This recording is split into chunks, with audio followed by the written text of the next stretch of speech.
వాణిజ్య గ్యాస్ కొరతను అధిగమించేందుకు కేంద్రం చర్యలు చేపట్టింది. రాష్ట్రాలు, కేంద్రపాలిత ప్రాంతాలకు వాణిజ్య ఎల్పీజీలో అదనంగా 20% కేటాయిస్తూ నిర్ణయం తీసుకుంది. తాజా చర్యతో సంక్షోభ కాలానికి ముందున్న కేటాయింపుల్లో 50% చేరినట్లయింది.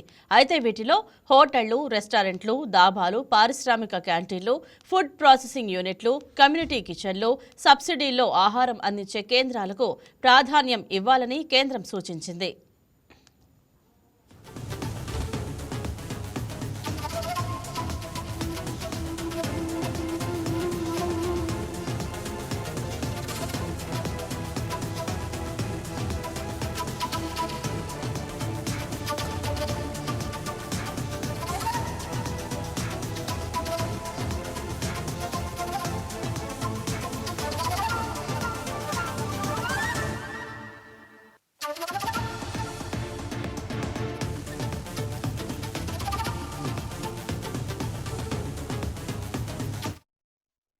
చమురు కంపెనీల వద్ద రిజిస్టర్ అయిన వాణిజ్య సంస్థలతో పాటు పీఎన్జీ కనెక్షన్ కోసం దరఖాస్తు చేసుకున్న వాటికే ఈ అదనపు కేటాయింపు వర్తిస్తుందని కేంద్రం పేర్కొంది. రేపటి నుంచి ఈ అదనపు కేటాయింపులు సరఫరా చేస్తామని తెలిపింది.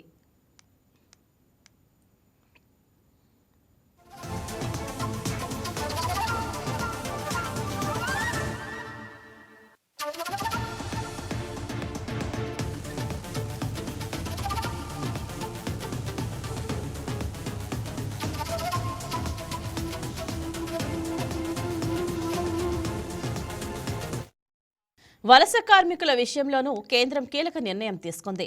దేశవ్యాప్తంగా వివిధ ప్రాంతాల్లో పనులు చేసుకుంటూ జీవిస్తున్న వలస కార్మికులకు 5 కిలోల గ్యాస్ సిలిండర్లను ఉచితంగా పంపిణీ చేయాలని నిశ్చయించింది. ఈ పథకం ద్వారా కూలీల జీవన ప్రమాణాలు మెరుగుపరచడమే కాకుండా వారికి వంట ఇంధనం కోసం అయ్యే ఖర్చును తగ్గించడం ప్రభుత్వ ఉద్దేశం.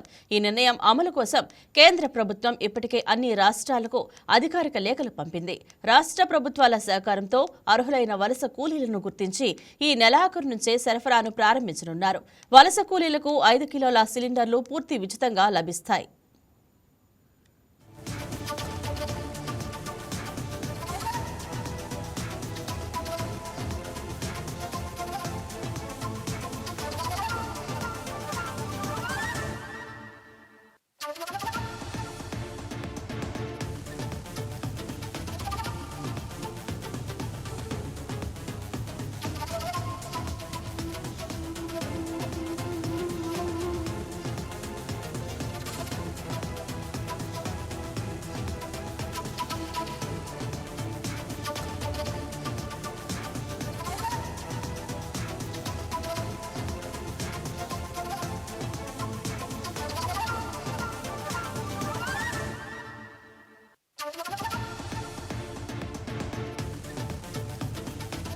Please subscribe to YK TV Network. Please subscribe to YK TV. Please watch YK News.